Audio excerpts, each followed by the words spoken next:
5 guarantee ಯೋಜನೆಗಳನ್ನು ಕೊಟ್ಟ ಕಾಂಗ್ರೆಸ್ ಸರ್ಕಾರ ಇದನ್ನೇ ತನ್ನ ದೊಡ್ಡ ಸಾಧನೆ ಅಂತ ಹೇಳಿ ಬಿಂಬಿಸಿಕೊಳ್ತಾ ಇದೆ.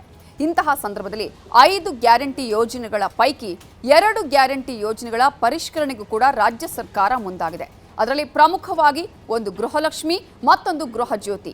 ಈ 2 ಯೋಜನೆಗಳ ಗ್ಯಾರಂಟಿಯ ಪರಿಷ್ಕರಣೆ ಆದರೆ ಏನು ಆಗುತ್ತೆ ಅನ್ನುವಂತಹ ಆತಂಕ ಇದೀಗ ಫಲಾನುಭವಿಗಳಲ್ಲಿ ಕಾಡ್ತಾ ಇದೆ. ಹಾಗಾದರೆ ಸರ್ಕಾರ ಕೊಟ್ಟಿರುವಂತಹ ಮಾಹಿತಿ ಏನು ಅನ್ನುವ ಕಂಪ್ಲೀಟ್ ಡೀಟೇಲ್ಸ್ ಇಲ್ಲಿದೆ.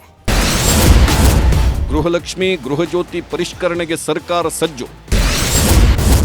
ಯಾರ ಅಕೌಂಟ್ಗೆ ಗೃಹಲಕ್ಷ್ಮಿ ದುಡ್ಡು ಬರೋದು ಡೌಟ್ ಗೊತ್ತಾ?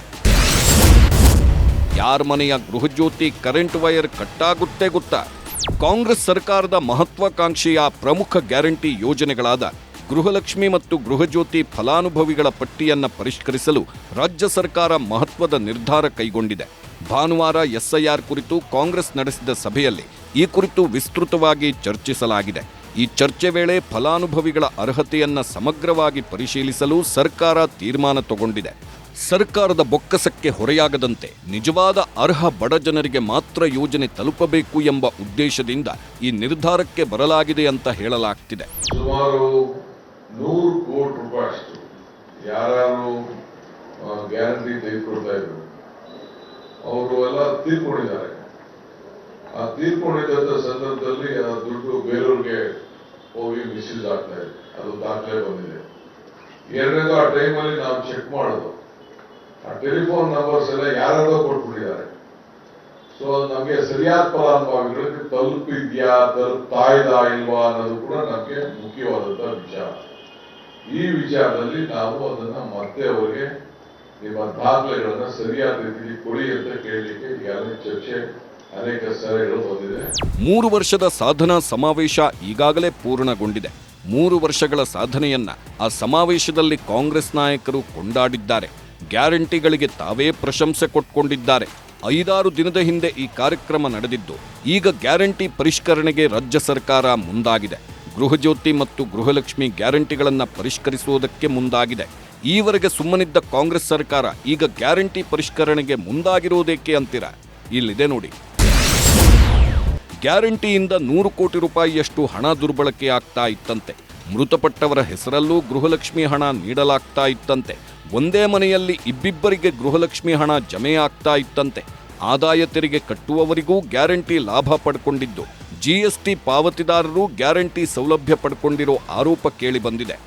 ಗ್ಯಾರಂಟಿಗಳ ಪರಿಷ್ಕರಣೆ ಯಾಕೆ ಭಾಳ ಮಹತ್ವದ್ದಾಗುತ್ತಂದರೆ, ಭಾಳ ಜನ ಒಂದು ರೀತಿ ಭಯಭೀತರಾಗ್ಯಾರ. SIRದೊಳಗೆ ಅವ್ರು ಹೋಗಿಬಿಡ್ತು ಅಂದ್ರೆ ಗ್ಯಾರಂಟಿ ನಿಲ್ತದ ಅಂಥೇಳಿ.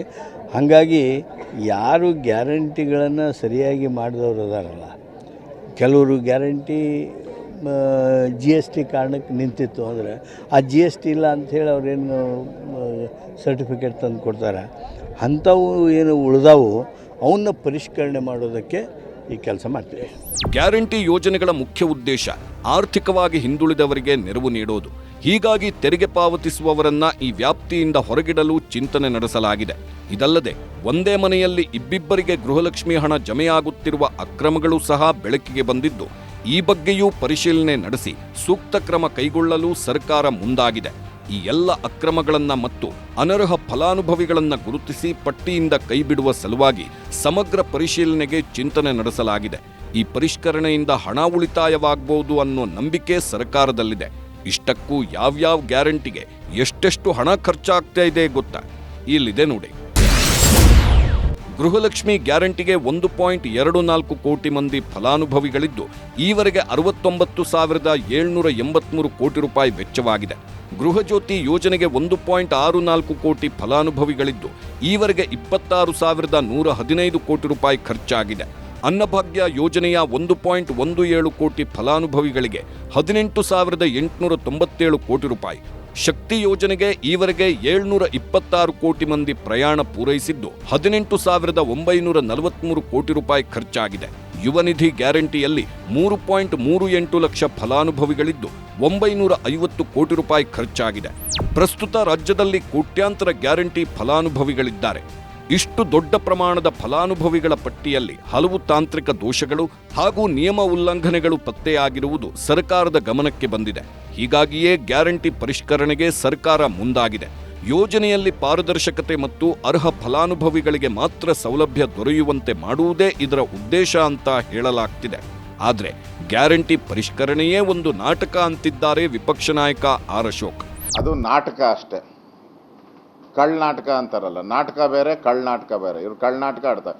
ಅದು ನಿರಂತರ ಪ್ರಕ್ರಿಯೆ. ಅದು ಸ್ವಾತಂತ್ರ್ಯ ಬಂದಾಗಿಂದನೂ ಕೂಡ 75 ವರ್ಷದಲ್ಲಿ ಸತ್ತೋರ್ನೆಲ್ಲ ತೆಗೆಯೋದು ನಿರಂತರ. ಪ್ರತಿ ತಿಂಗಳು ಪ್ರತಿದಿನ ತೆಗಿತಾನೆ ಇರ್ತಾರೆ.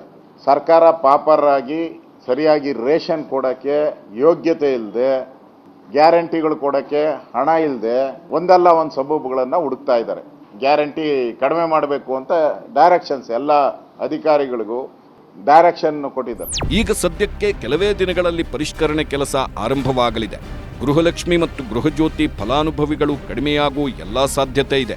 ಶೀಘ್ರದಲ್ಲೇ ಪರಿಷ್ಕರಣೆಯ ನಿಯಮಗಳು ರಿವೀಲ್ ಆಗುವ ಸಾಧ್ಯತೆ ಇದ್ದು ಮುಂದೇನಾಗುತ್ತೆ ಕಾದು ನೋಡಬೇಕಿದೆ.